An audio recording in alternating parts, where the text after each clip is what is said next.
Okay, good afternoon, everyone. My name is Sabrina Kofer, and on behalf of Choice and ACRL, I'd like to welcome you to today's program, Partnering for Progress, Discussion on Transformative Agreements, which is sponsored by Elsevier. This session is one in a series of sponsored webinars from Choice and ACRL that addresses new ideas and developments of interest to the academic library community. Now I'll just put a couple links in the chat for where you can register for upcoming webinars or watch previous webinar recordings. Before we get started, I'd like to point out just a few features of the webinar software. All attendees who join the presentation are automatically muted and your cameras are off, so don't worry about generating any noise or feedback. We've got that taken care of for you. In the main area of the screen, you can follow along with the presentation materials. To adjust the size of their slides or video, you can use the divider in the middle of the screen to slide the sizes to your liking. We are using the Q&A feature today. Please use it to ask questions of our speakers or to share any comments. We'll answer as many questions as we have time for at the end of the presentation, so please do type your questions into the Q&A module as they occur to you. You can also use the upvote feature to highlight questions you'd like or would like to be addressed. Also, there is closed captioning available for today's session. To toggle the automated captions on or off, please use the CC button on the bottom right corner of your screen. Last, please note that we are recording today's program, and everyone who registered should receive a follow-up email with a link to the archive version and where to access today's slides. And with that, we are ready to get started, so I will hand it over to Emily. Great. Thank you so much, Sabrina, for that introduction. And welcome, everybody. I'm Emily Singley. I'm the Vice President of North American Library Relations at Elsevier. And I'm delighted to be here today to moderate this session. We have with us two library leaders who are going to share their experiences crafting and implementing open access agreements at their institutions. They are Jennifer Matthews, the head of collection services at Rowan University, and Amy Pawlowski, executive director of the Ohio Link Consortium. So we're going to be having a discussion about, what their experience was like, which I think you're going to find really interesting, hopefully informative, and hopefully useful to and relevant to what you're doing with open access at your own institution. So with that next slide, please. Quick agenda here. We are going to have a couple of poll questions sprinkled into today's session so we can better understand who you all are in the audience. And as Sabrina just mentioned, we will be having some time at the end for some Q&A. Please do put your questions into the Q&A box as you think of them as we go along so that you don't forget your question, and we'll get to as many of those as we can. So with that, let's go ahead and get started. And we're going to kick it off with a couple of poll questions for you in the audience. So take a minute and let us know a little bit about your institution, kind of where you're at in open access transformative agreements, and also what kind of experience do you have in your role managing or implementing these kinds of agreements. So we'll give you just a few seconds here to respond to these questions.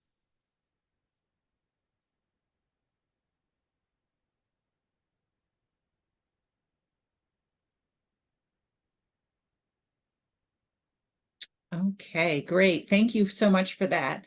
So hopefully you can see on your screen right now, we've got the responses. Wow, okay. So the first question, the majority answer is folks have about 1 to 5 agreements. I think if we were to have asked that question a couple of years ago, that would be very different. So there's just been a big uptake in recent years on OA agreements, and I think this reflects that.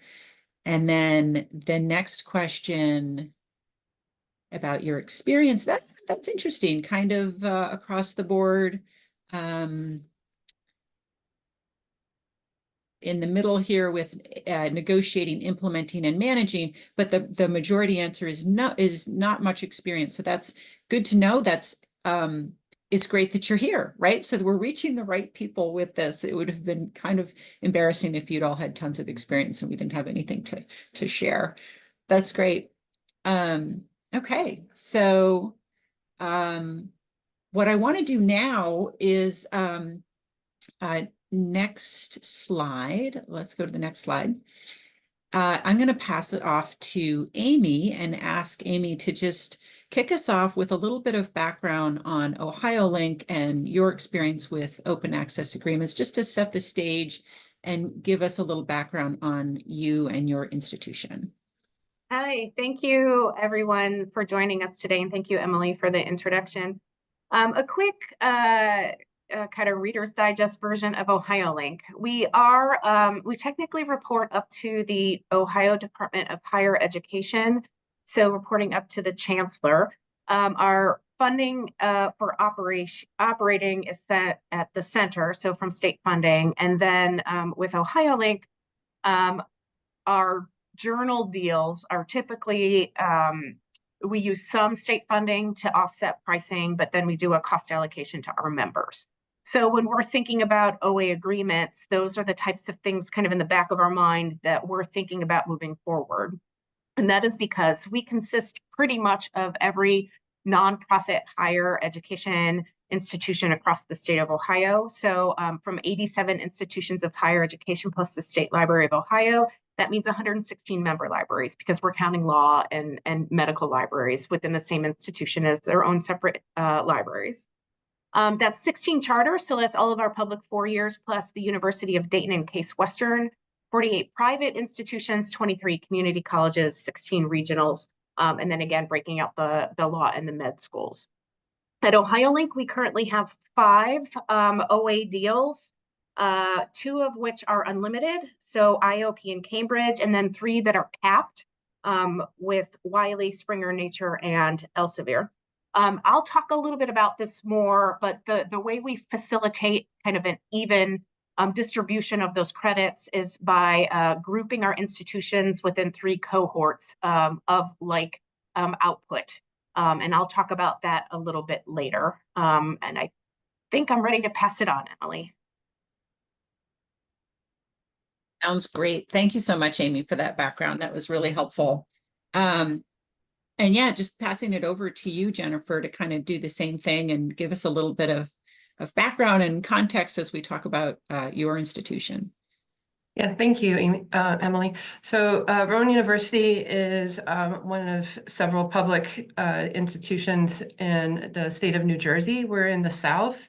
And if you're familiar with the landscape out on the East Coast, we're about 25 miles east of Philadelphia.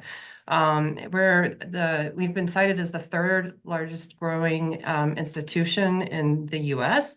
And part of that is because Rowan is just constantly, thinking of new ways to expand and change. We're fortunate to be able to do that. And our latest change is coming in 2025. We're going to have the first vet school in all of New Jersey. And we're undergoing accreditation for that, I believe, in the spring. So it's the OA environment, this is something that, we have had an OA fund for 3 or 4 years now, I believe, which we were, the library has that under our purview, and we were, offering the covering of up to $3,000 for one article per author a year. About 2 years ago or so, the provost also mentioned that he was, sort of interested in like the way MIT did things. It would be in, the OSTP and all different things, coming to the radar or whatever. And it just so happened that it coincided with stuff. So anyhow, we'll talk about it more later, but we have 18 agreements now on our campus for OA. So we'll talk about specifics later, but I think that kind of gives you an overview of how much we have here. Great. Yeah. Thank you to you both. And it's interesting, Jennifer, that sort of senior leadership pushing a little bit and can be so helpful, right? To say, yes, we want to commit to this and, supporting financially, right? I've been in that situation in my former roles in libraries where sometimes it's hard to move it forward until you get that kind of senior leadership interest and understanding and involvement. I'm sure we'll talk about that some more too. Great, super. So at this point, Ashley, if you want to bring down the deck so everybody can see us and we can have a little discussion and conversation about both of your experiences. So great. So let's get started, and I want to start by talking about how you sort of built the agreements that you both have. How did you establish the parameters of your agreement, both your Elsevier agreement or any other open access agreement? Like, how did you get started with building that agreement? Like, what was it going to entail for you? And I don't know who wants to start, but feel free to jump in. Do you want me to start? Because mine's probably simpler to describe. Sure. So I don't have to do it for a whole bunch of different institutions. I have to do it just for us. Yeah. So I did mine. I approached mine with for all of the different publishers the same way. I knew exactly what parameters I was going in. So I, if at all possible, I wanted it to be unlimited, so uncapped. I wanted it for anyone. For all all of our faculty, students, essentially anyone with the Rowan IP.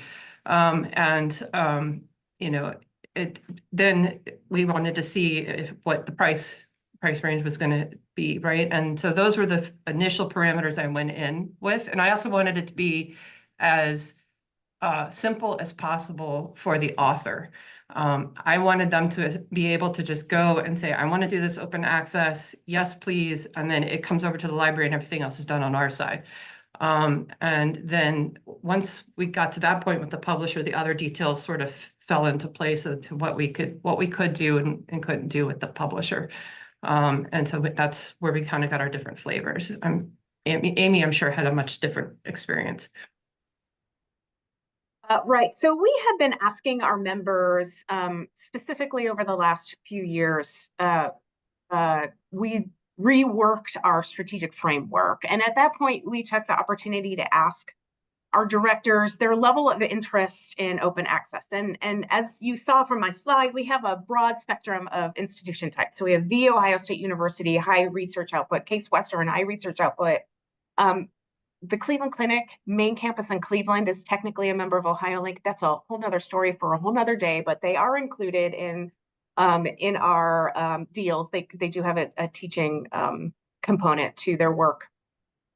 All the way down to very small institutions, and as I mentioned, community colleges, right? So the idea of trying to facilitate interest in OA and working through that as a consortium seemed a little bit daunting, but we actually managed to get through it, right? So we have institutions that were very interested in taking a step forward with this, some that were thinking about it, a lot of our 2s and our 3s that are quite honestly were a little bit leery because budgets being what they are within that institution range, it's hard to think about expending dollars, especially at a state institution, for something like this. And then the tinies, again, the community colleges really aren't going to benefit from paying to publish because they don't step into that space very often, if at all. So the way we went about this was thinking about this and talking to our publishing partners as we were going through all of our renewals, right? Just thinking and kind of, we really were spitballing about what are some things that we could do, because we knew we couldn't do like a full-on go for it OA, because not all my members want to do that, nor could we really afford to do something like that. So as we were doing our back and forths, we started with Wiley, then we did Cambridge and IOP first, and that was in a few years ago, and then Springer Nature and Elsevier we started in this year, 2024. Those conversations, again, our deals vary per publisher, because what we like to say at OhioLink is we were thinking about the art of the possible, right? Trying to do as much as we could for our members, with the director's #1 rule was cost neutral. So we wanted to bring OA opportunities to our members, but without paying additional money. So there was a lot of maneuvering to figure out how best to accomplish something like that. And again, it varies how we got to that stage. varies per publisher. So when people talk about trying to work through OA deals and kind of having a template, I just that didn't work for Ohio Link, nor was it going to, right? We had to think a little bit differently with each of these deals because publishers are all approaching this slightly different. And again, costing challenges being what they are, but also those costing challenges are happening at the publisher level too, right? What can they afford to do? What do they think they can do? So a lot of partnership and working with each publisher. Yeah, great. And I think you bring up some both of you bring up some really good points there.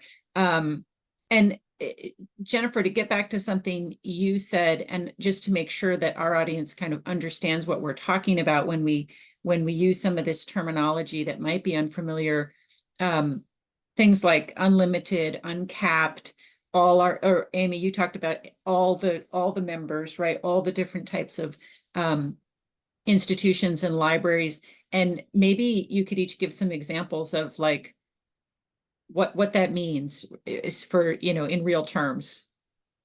Yeah, And so Jennifer, yeah, an unlimited deal means that we do not have there is no actual limit of the number of articles the faculty can publish with the particular publisher in a year's time frame. So the agreements tend to run, at least for my deals, probably for Amy, January 1st to December 31st for each year of the contract. And all of my deals are multi-year contracts. Most of them are 3 years. They started this January. Most of them are 3 years. I've got a couple that are 4 years. So for each year of that contract, they are unlimited. So if our faculty decide to publish 100 articles with a publisher, that's totally cool. They're fine with that. That's the way the agreement was designed. For any agreements that are capped, that means that the publisher has designated that for the term of that year, there is a specific number that are allowed. And if we want to go above that, we usually have to do sort of what's called a top off, which I've had to do with several of mine this year already. And so we have to pay additional funds to cover additional articles for that agreement. So that's that. Did I cover all of your almost like questions? it's almost like the when you have the article on demand type services, right? Patron driven acquisition. It's almost that kind of thing, but with Yes. publishing, it's like publishing on demand. You say, I think I'm going to get to this level of publishing, but then what if you've got some faculty member who goes crazy and publishes more papers than they've ever published before, and then you're like, oh no, now we're over the limit. Yeah, I mean, a lot of it is, since this is the first year of our agreements, the way I and our library leadership have been looking at it is that this is the first year we've been doing these particular agreements because I just got them all in place for this starting in January of 2024. So a lot of the faculty may have done open agreements in previous years, but because they had to come out of pocket, it was not as appealing. It's now not out of their pocket. The library is footing the bill, so it is much more appealing for them now. So the figures that we had previously were not as accurate as they may be now. So we're starting to see, more usage of it, which is great. That's what we want to see. We want to see a lot more usage of it.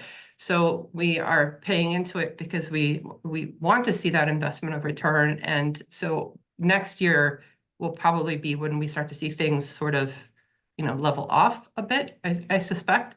And then, like when I do the renewals of these contracts, I think the numbers will be more accurate because we will have that 3-year average. Yeah, exactly. Yeah. But I think it's just normal when you see these agreements begin that you kind of have that uptick because suddenly the faculty are seeing, oh, hey, I don't have to pay for this anymore. That's great. Let's make it open, right? So, and then that's great. That's what you want to see, right? You want to see them taking advantage. Yeah, and I loved what you said about making it as simple as possible for the author and Amy, I loved your point about and cost challenges on the publisher side as well. And I work for Elsevier, so I'm familiar with that too. And Jennifer, you mentioned like authors pay for these, we say in the wild, right? So they pay for APCs, which is obviously revenue for the publisher. And so what we're trying to do is sort of bring things together into one agreement. The author, it gets easier for the author, right? The author doesn't have to worry about this anymore. And it's become something that the library manages. But that means the publisher has to say, okay, we don't want to lose that revenue that we have in the wild.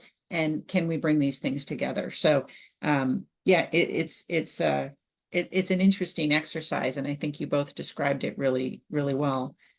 And as you're going about sort of crafting these agreements, how did you collaborate with stakeholders at your institution, and what did that look like? Who were the key players at the consortia for Amy, at Rowan, at a single institution? What does that look like in terms of who are the important stakeholders? So, Emily, before I answer that, can I go back and talk about capped versus uncapped at the consortial level? Because it is it functions a little differently for us because we're managing a group, right? So really quickly, because there was a question and I said I would answer it on live for Tracy. Capped means that you can only publish X amount of articles, and it's not a dollar amount, it's a number of articles per year of the contract. So if it's a multi-year, you get an allotment of publishing credits per year, and they refresh every year. Uncapped, as Jennifer had mentioned, means it's unlimited publishing. For OhioLink, because we didn't want to, in the capped agreements, have, quite honestly, OSU use all the credits right away because we wanted to make sure that everyone in the consortium saw the value. What we did for our capped agreements, which is our Wiley, Springer Nature, and Elsevier, is work through three, we call them buckets, but they're technically cohorts of institutions based on publishing output. So we looked at publishing output for all of our institutions and had realized for some reason, it kind of worked out into, we could split our organization up into a third of publishing. So 1/3 is the Ohio State all by itself. The second third is Case Western Reserve, the University of Cincinnati, and the Cleveland Clinic. And then the third cohort is the long tail, so everyone else within OhioLink. So that's all of our R2, our R3 public institutions, and all of our private institutions, and again, community colleges. So that is how, and we allot each cohort an even amount of allocation, and then from the center, we have approvers double checking to make sure that those are getting used by the right people in the right place, and then we track when we're about to hit our limit. And Joanna Boss manages all of this at the OhioLink office, and she does this impeccably.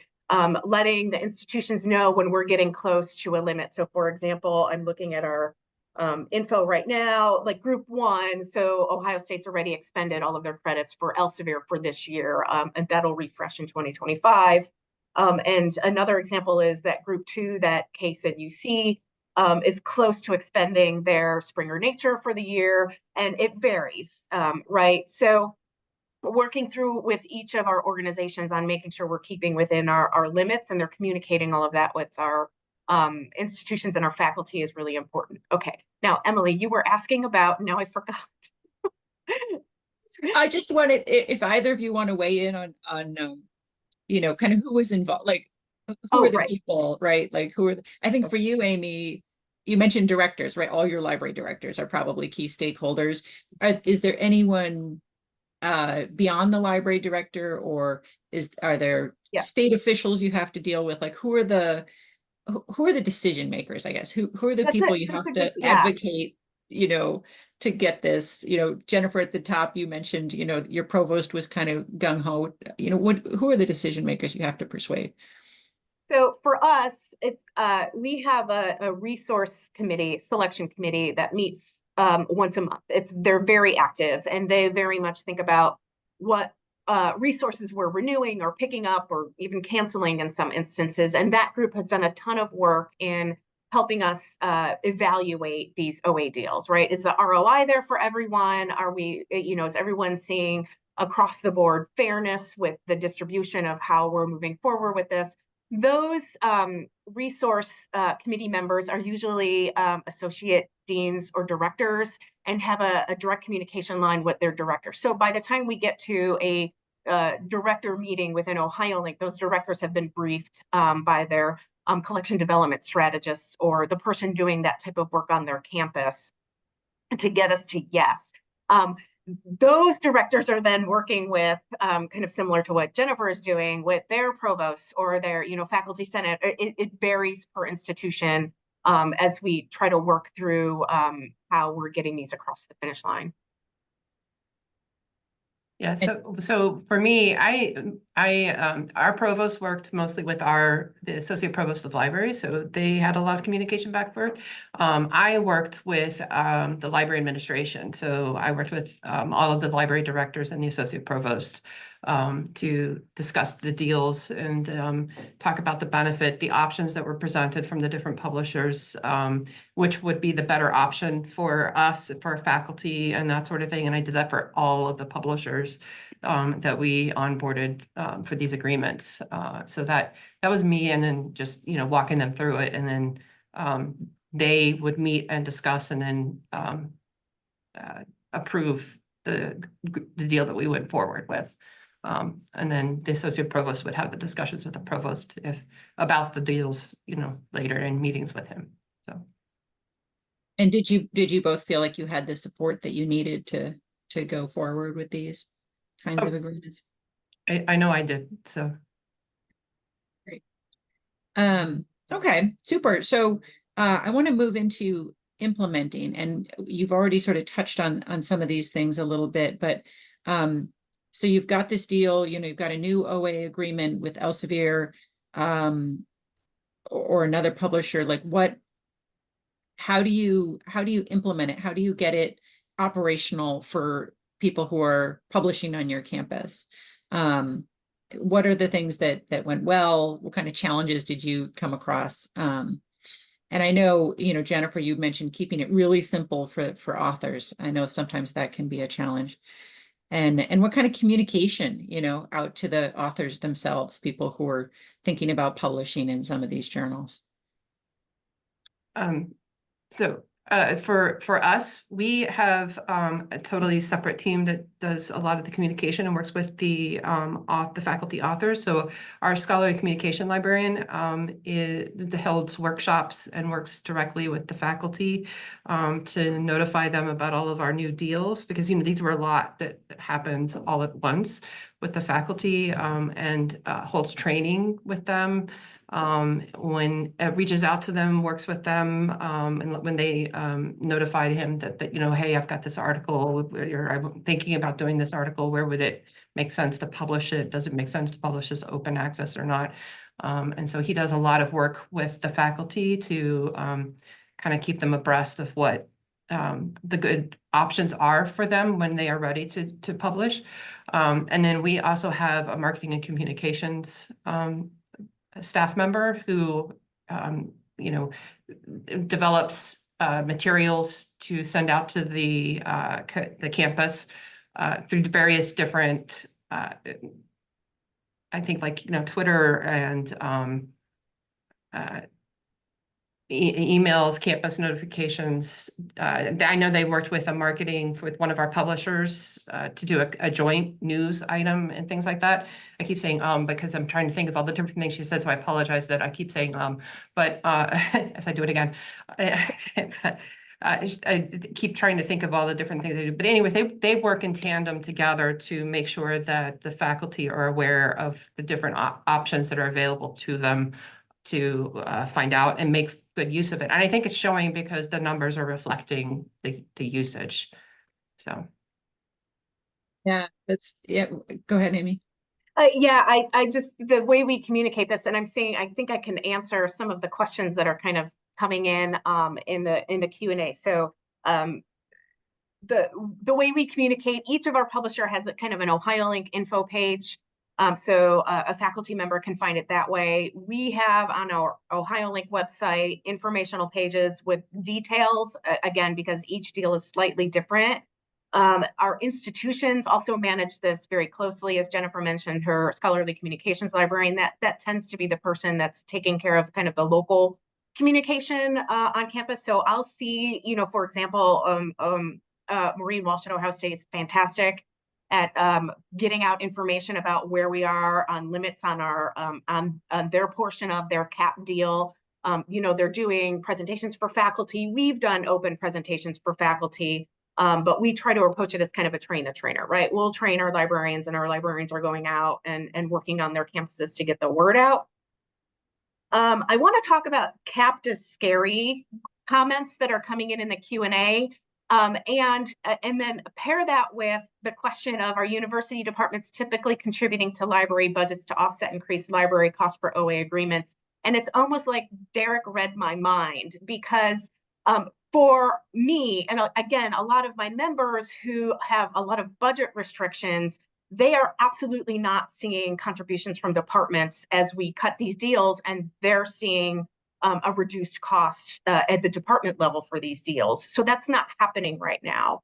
And one way to kind of communicate that the library isn't just as my father would say, a money tree in the backyard, by facilitating a capped agreement, you can work with that message that this is what we have, this is what's in place, this is what we could afford. Ohio only cut these deals at cost neutral. So the library is not paying any additional money, but you are getting this, this opportunity to publish at no costs.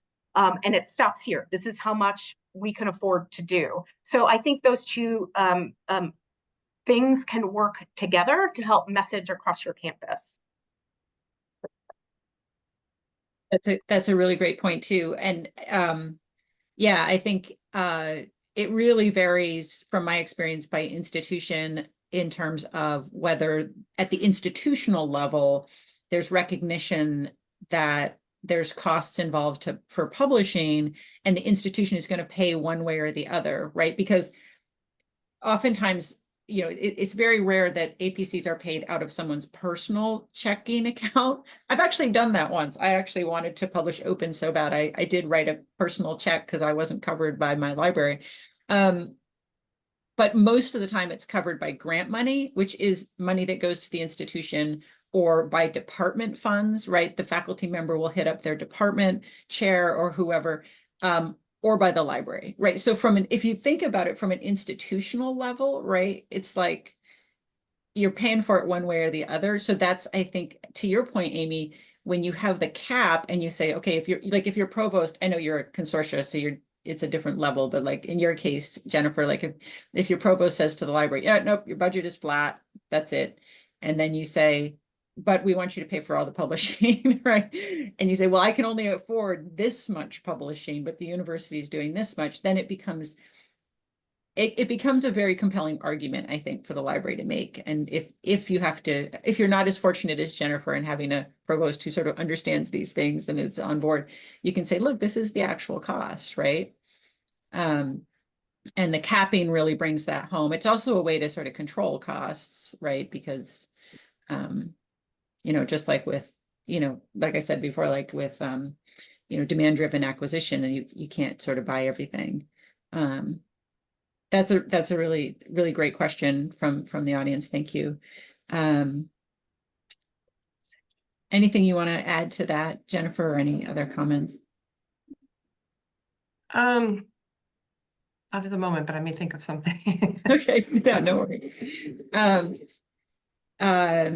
Yeah, so for implementation, so we talked about outreach and like communicating to your authors, to your faculty about, hey, we've got this now you don't need to use your grant funds or pay for your APC yourself.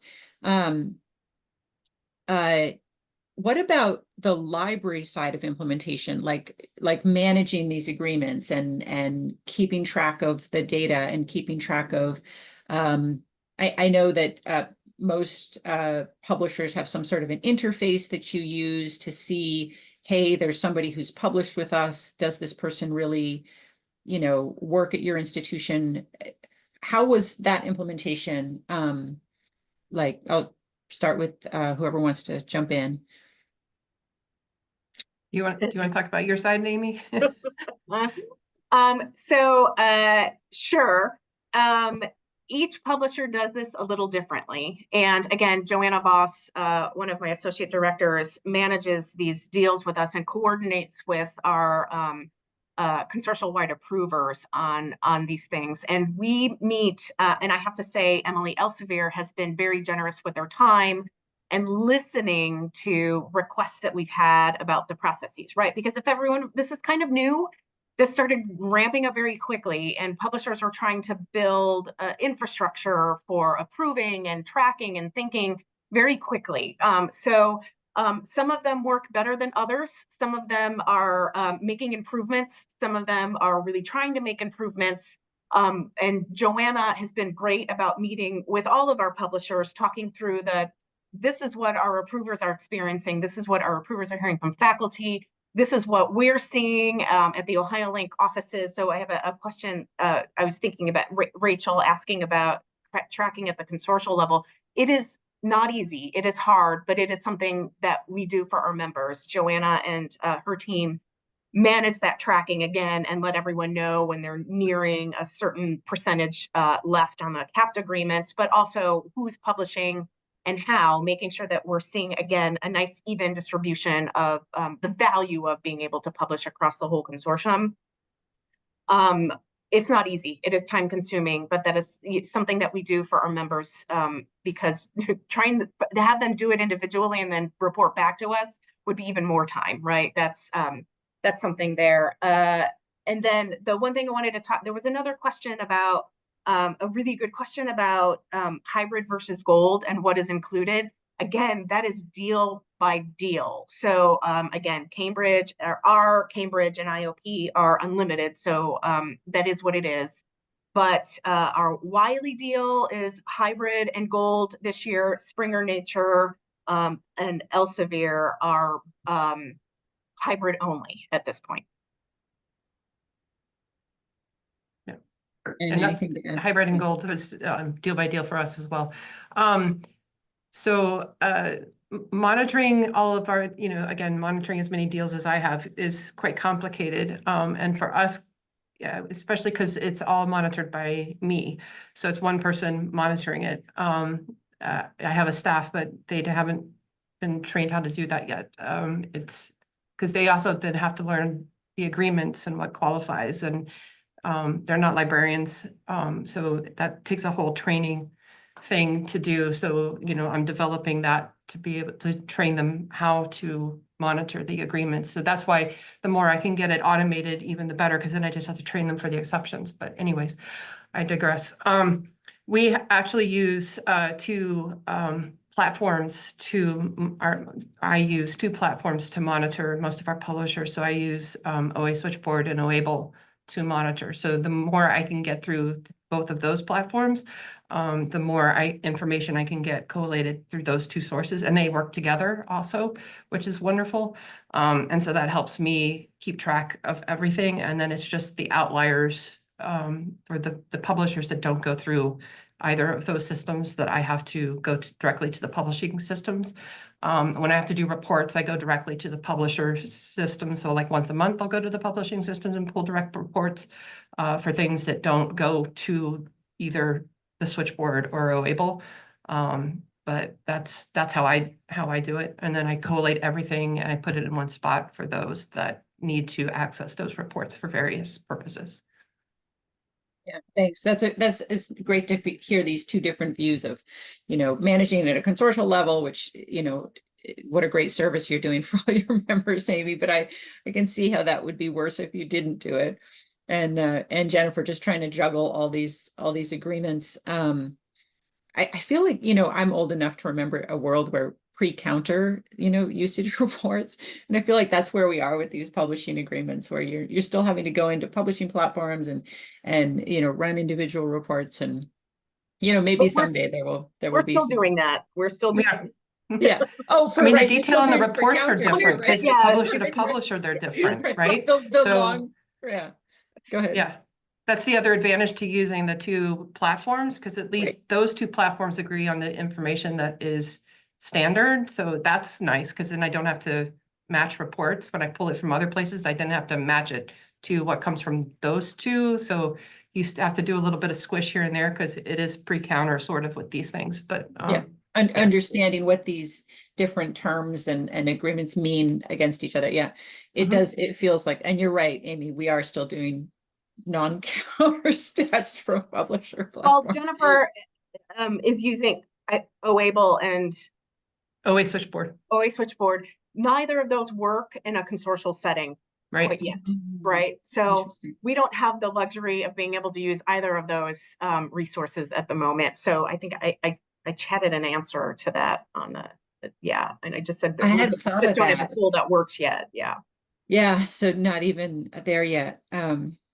Great. Well, we are getting close to time. I want to ask one last question of you both before we get to our final poll question and to opening it up to all the questions that are coming in. Thank you for all the questions. So just kind of, is it working? Like, would you do it again? You know, like, is it successful? What are you seeing?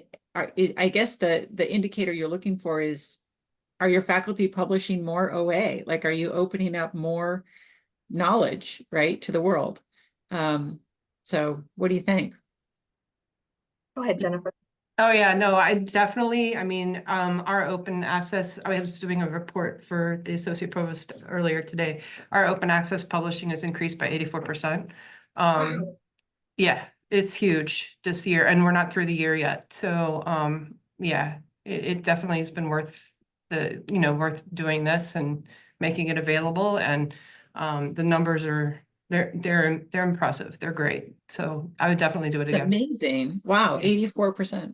Wow. Okay, cool. How about you, Amy? We just had a set of directors meetings last week. So here's our most up-to-date OA data. Again, thank you to Joanna Boss for collecting and analyzing. So we had, of our 80 some odd institutions, 41 institutions have published 3,000. It's probably a little more because I'm sure some things came in over the weekend. But 41 institutions have published 3,379 OA articles.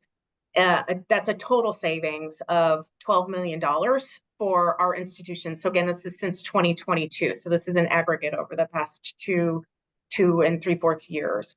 So in avoided APC costs. So what we did was, when that article was published, Joanna looked up what it would have cost them had they paid the APC. That's where that 12 million figure comes from.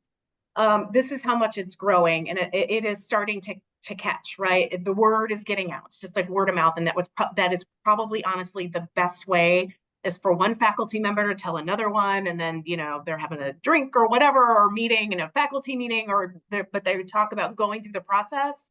It's almost like somebody has to go through it before it's like, was that too good to be true, before somebody else is willing to kind of step into that space. For OhioLink in 2022, we had a deal with Cambridge and Wiley, and at that point, Wiley was only hybrid for us. Cambridge was uncapped.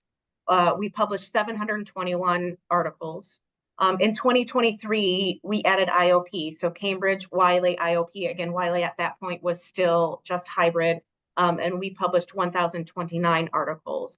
And so far through Q2 of 2024, in which we have Cambridge, Wiley, which is had in 2024 moved to both hybrid and gold, IOP, Unlimited, Elsevier, and Springer with capped agreements. But we have published 1,629. So that is a half a year, likely going to double our output from last year. So it is successful, and I think we're starting to hear accolades from faculty members and departments that are really, really happy with, it's less money for them when they're publishing through an OhioLink deal. Like, really? I don't need to pay an APC anymore? Right. Yeah, exactly. Yeah. Fantastic. Great. Well, good to hear. And I guess what we're going to do now, thank you so much. This has been fun. It's been a great conversation. Let's dig into questions. But before we do that, quick poll question for the audience again. And this is about something we talked about a little bit, which is sort of, what does it take to do this, both in terms of how you understand publishing at your institution and who does that work. And you both kind of talked about this a little bit in terms of how you have to understand your publishing outputs before you can start to do this work.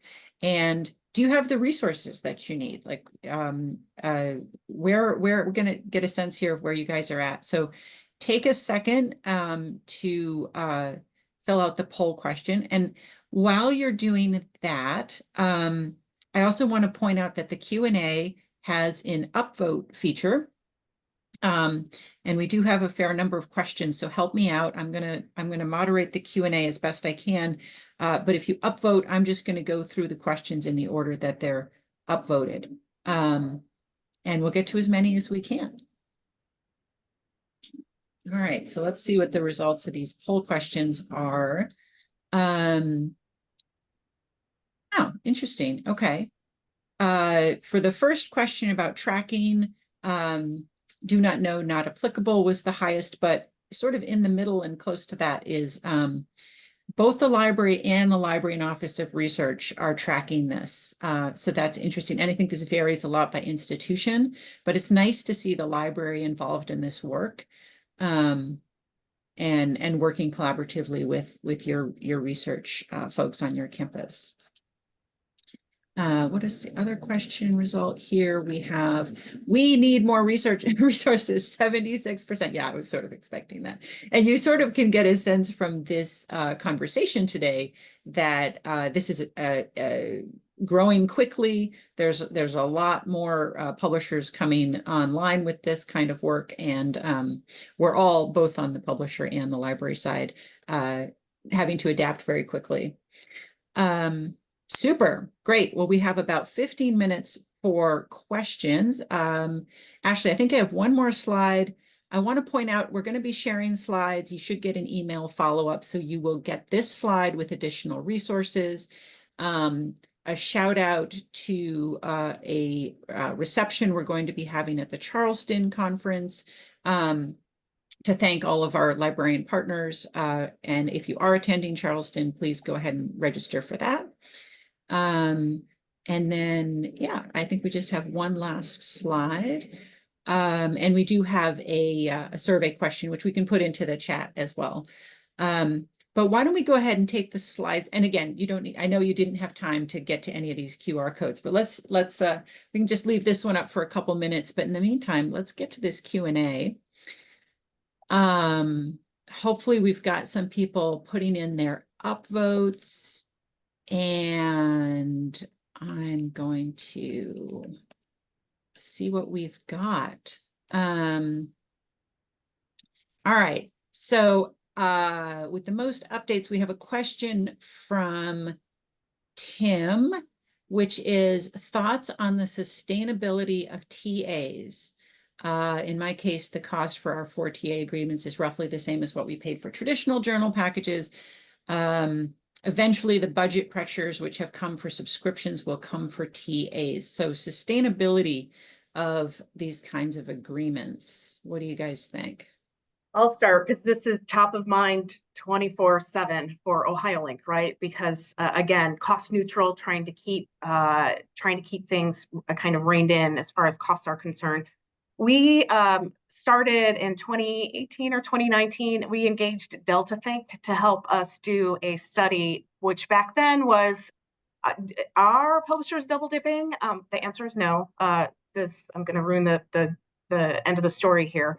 But we do track every year now output from the publishers that we work with, and then specifically within our packages, because we don't have every journal from every publisher that we engage with. Some of our journal packages are kind of, we call custom packages. What we're doing is having Delta Think help us track how many articles we're seeing come through the subscription model and how many articles we're seeing come through the OA model. Because for us, if we're starting to see a shift and that subscription proportion gets smaller and is more OA, and how we're paying for things, if we're not paying for an OA component, then in theory, our price needs to go down because there's a market adjustment there. We are tracking all of that. In addition to that, we're tracking publishing output, right? Because that's now a different value set. So when you're cutting a deal that is both a subscription, read-based, and publish-based, you have to understand what the output is, both for your publishing and subscription, to get to a full picture of a reasonable, making sure you're getting a reasonable return on investment. So we are tracking all of that. We were doing it every other year. This past year, we moved to yearly because we are seeing the market kind of shift a little bit. So we are still seeing some stable numbers with subscription content. In some instances, right? Again, depending on the publisher. But as an overall, we're seeing some value there. There are some publishers whose subscription output is going down and their OA is going up. And for us, if we're working towards a subscription-based deal, there needs to be appropriate adjustments made in those instances. Tying that to multi-year, again, you get better deals in multi-year. I don't think that's a big secret. I think we all do that. So it's just working with how long you want to work through that agreement, or how long. We tend to look at trend lines to see if we go a multi-year, are we going to kind of get past our value point. So we track all of that. Yeah. And I'll just add to that really quickly. One of the things that we're thinking about on the publishing side too is that this is a global system, and research output, the number one country in research output right now is no longer the United States. They got surpassed by China. And China is very early stages of thinking about open access. So they only publish subscription. So it's sort of like the whole world is at different stages, and that sort of impacts what's in those subscription journals too. All right, let's see. See what the next question is here. We've got something from Tihana. Is it true that everything publicized with public money, so federal grants, will be available in open access by the end of 2025? And is it known how this will affect the transformative agreements? I can give a little background there. I'm assuming this is a reference to in the United States. If you're in the US, there's a policy coming through the OSTP office out of the White House, mandating open access to federally funded research in the United States. And the different funding agencies are coming out with their policies and so forth and so on. So yes, that is the idea here, that all publicly funded research has to have an open access component. It has to be published openly if you're going to have federal grant money. I think it's accelerating a push by libraries to get these agreements in place because they want to make sure that their authors are covered once this goes into place. Curious on your thoughts, Jennifer and Amy, in terms of how much does OSTP and the memo, the Nelson memo, and this kind of policy that's on the horizon influence what you're doing? Well, I certainly can speak to that because that was, I think, one of the reasons the provost sort of started the conversation with our associate provost of libraries. The OSTP memo came out, two years ago, which started in the Dean's Council. I think it was the Dean's Council, some sort of conversation like, how are we going to address this? How are we going to make sure the faculty are able to comply with this memo and make sure that their data is available, that their research is available? And so the associate provost libraries came back and let me know about it. I'm like, hey, our contracts are available coming up this year for renewal. Why don't I just see if I can make them all, transformative or read and publish agreements or whatever? And that's sort of what developed into all of our major publishers now offering that for our faculty. So I think it definitely had an impact, as in what will happen next year. I think it's next year when the agreement that memo becomes in force. I'm not sure. I think that has to be, sort of wait and see what happens. But we're trying to be proactive on the campus, at least to give them the tools that they need to be able to make that information, publicly available. Right. Yeah, and I think Jennifer, you just answered the next question a little bit too. This is to you from Kalita. Someone mentioned receiving support from the provost's office, and can you speak a little bit more about how you fostered buy-in from the provost's office to help financially support your OA agreements? So maybe you can speak a little bit more to that. It sounds like it was something that was being driven almost from the provost's office. I don't know if it was driven so much as it was just sort of a thought conversation between my boss and his boss, right? And then he had a conversation with me, and I was like, well, this is how we can do it. And we just sort of ran with it. And then the associate provost went back and said, hey, this is what we're doing. And then how about that? And, it just, but he certainly supports it because, we were fortunate to not have money taken out of our budget so that we still can support it this year. And, I expect that we won't have, well, I shouldn't say expect. I'm hoping we won't have money taken out of our budget so we can support it for next year also, right? So we're showing that we have a return on investment for those agreements. So he's definitely supporting it in that fashion, right? Yeah, exactly. Yeah. And, it's interesting to what we were talking about earlier, like this is an institutional perspective, which it's kind of a new place for libraries. We used to sort of, as libraries, just pay for all the subscriptions, right? And now it's like, well, we're paying for publishing, which is actually something the institutions are doing anyway.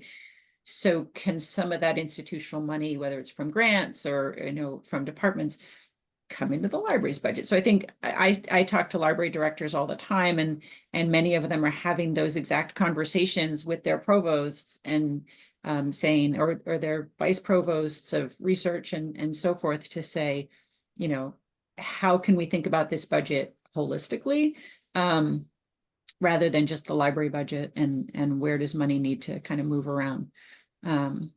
Great, thanks for that. And I think we have time for a couple more. So let's see. The next one in terms of upvotes is Amelia. Do your transformative agreements only cover hybrid journals, or do they also cover gold open access? And I think each of you probably have agreements that do some and others don't, and it varies all the time. I know, Amy, you mentioned earlier you had one agreement which started out hybrid only, and then you added gold in later. So how are you guys thinking about that, hybrid versus gold, one or the other or both? And Amy, why don't you start with you? When we started this, I think publishers were trying to, figure out what works as well. And they felt most comfortable with offering hybrid. Also, that's, you're looking to try to publish, and your faculty is in journals with high impact factors, right? And so I think a lot of publishers saw some skittishness from researchers to publish in fully OA journals or journal, so kind of trying to make it more enticing by offering that hybrid publishing. With Wiley, we were seeing a reasonable amount of publishing, but we were leaving some of our credits kind of there. So Wiley come back and said, okay, let's try to open this up to gold. With Wiley, those work different, the process workflow works differently for hybrid versus gold. And so we had some trepidation about, how are we going to communicate this? How are we going to track all of this? But we did work through it. And it does really depend on what the publisher is willing to offer you and how much you're willing to pay. I think Jennifer can probably speak to that. No, yeah, definitely. Each publisher is individual and how they're willing to construct the deal. And, with some of them, you can get, the hybrid and the gold right off the bat. It's, it's no problem. It's not that expensive for you to include both, right? For others, to add in the gold, the cost just, it's just too much to go that route, right? And so, we have 2 medical schools, for instance, and, they do, not to call Elsevier out because I'm not doing that, but, like to include Lancet in that would be too much, even with the 2 medical schools, right? So that's just one that we did not include in our agreement with them, and they understood that. That's just, that's just not something that we're going to do. And we knew going in that that was not gonna happen, right? I mean, so you just have to know, again, when you're going in, it's like in a negotiation, when you go into something, you have to know where your hard stops are, and what you can do and what you can make possible for your faculty. Great.